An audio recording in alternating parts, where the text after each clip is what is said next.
शरद पवार के फैसले के बाद राष्ट्रवादी कांग्रेस पार्टी के भीतर राजनीतिक हलचल एक बार फिर से तेज हो गई है। शरद पवार के फैसले के बाद कयास लगाए जा रहे हैं कि उन्होंने भतीजे अजीत पवार को बड़ा राजनीतिक संदेश दिया है। हालांकि नजर इस बात पर टिकी है कि शरद पवार के इस फैसले के बाद अजीत पवार और उनके समर्थकों का क्या रुख होता है। राजनीतिक जानकार मानते हैं कि एनसीपी चीफ का यह फैसला बेटी सुप्रिया सुले को राष्ट्रीय राजनीति में एंट्री दिलाने की कोशिश है। पार्टी लाइन में यह पहले ही साफ हो चुका था कि अजीत पवार का दायरा महाराष्ट्र की राजनीति तक ही सीमित रहेगा। बीते काफी समय से अजीत पवार को इस भूमिका में देखा भी गया है। अब सुले और पटेल के कार्यकारी अध्यक्ष बनने के बाद अजीत के सीमित राजनीतिक दायरे पर मुहर लगती दिख रही है।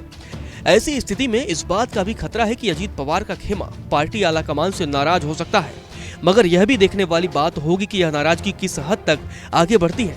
हालांकि फिलहाल अजीत पवार की नाराजगी सामने नहीं आई है। अजीत पवार के बारे में एनसीपी के जनरल सेक्रेटरी सुनील तटकरे ने कहा कि अजीत दादा ने हमेशा संगठन के लिए काम किया है। उन्होंने बीते 24 वर्षों से पार्टी को मजबूत करने में योगदान दिया है। पार्टी के काम और जिम्मेदारियां निभाने के लिए किसी पद की आवश्यकता नहीं होती। उन्होंने कहा कि अजीत पवार परेशान नहीं है, वह महाराष्ट्र में काम करना चाहते हैं और कर भी रहे हैं। वहीं इस मामले पर एनसीपी नेता छगन भुजबल की भी प्रतिक्रिया आई है। उन्होंने कहा कि कार्यकारी अध्यक्ष के ऐलान के साथ ही चुनाव का काम और लोकसभा राज्यसभा का काम बांट दिया जाएगा। देखिए, 2 वर्किंग प्रेसिडेंट बनाए गए ताकि किसी के पास राज्यसभा, किसी के पास लोकसभा, किसी के पास कुछ स्टेट्स राज्य जो है उनका काम, दूसरे के पास और दूसरे राज्यों का काम दिया है। फ्रंटल ऑर्गेनाइजेशन, किसी के पास कुछ फ्रंटल ऑर्गेनाइजेशन बांट दिया गया है काम, ताकि उनके ऊपर और जिम्मेदारी उनके कंधे के ऊपर डाल दी है। और पूरे देश भर में अब इलेक्शन बहुत नजदीक आ रहे हैं, तो वो काम करने के लिए एनसीपी में शरद पवार का उत्तराधिकारी कौन होगा, यह सवाल लंबे समय से उठाया जाता रहा है। इसके जवाब में अजीत पवार को गद्दी मिलने के कयास लगते थे।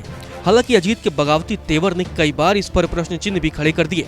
माना जा रहा था कि महाराष्ट्र की जिम्मेदारी एनसीपी के भीतर अजीत पवार के कंधे पर है।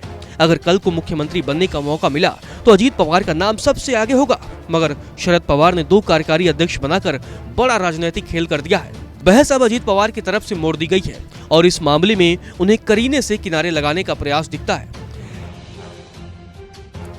यहाँ सवाल खड़ा होता है कि अजीत पवार को शरद पवार अपना उत्तराधिकारी नहीं चुन रहे हैं, तो आगे का उनका प्लान क्या है? क्या शरद की जगह सुप्रिया सुले ले सकती हैं? अगर हाँ, तो फिर उन्होंने 2 कार्यकारी अध्यक्ष क्यों चुने? दरअसल बीते दिनों शरद पवार ने जो इस्तीफे वाला दांव चला था, उससे कई चीजें साफ हो गई। इस दौरान यह सुझाव दिया गया कि एनसीपी में कार्यकारी अध्यक्ष बनाए जाने की जरूरत है। आने वाले दिनों में कई अहम चुनाव होने वाले हैं। ऐसे में शरद के पार्टी अध्यक्ष छोड़ने से बड़ा नुकसान हो सकता है। साथ ही एनसीपी के भीतर 2 वैचारिक खेमे भी बन चुके हैं। कहा जाता है कि एक खेमा भाजपा के साथ तो दूसरा कांग्रेस और शिवसेना के साथ जाने की वकालत करता है। माना जा रहा है कि इसे देखते हुए ही शरद ने दोनों खेमों पर कार्यकारी अध्यक्ष की जिम्मेदारी सौंपी है। नमस्कार, मैं हूं मानक गुप्ता। अगर आपको हमारा ये वीडियो पसंद आया हो तो इसे लाइक और शेयर जरूर करें, और हाँ, हमें सब्सक्राइब और फॉलो करना ना भूलें, ताकि आप देश और दुनिया की कोई खबर मिस ना करें। तो जुड़े रहिए हमारे साथ और देखते रहिए न्यूज़ 24।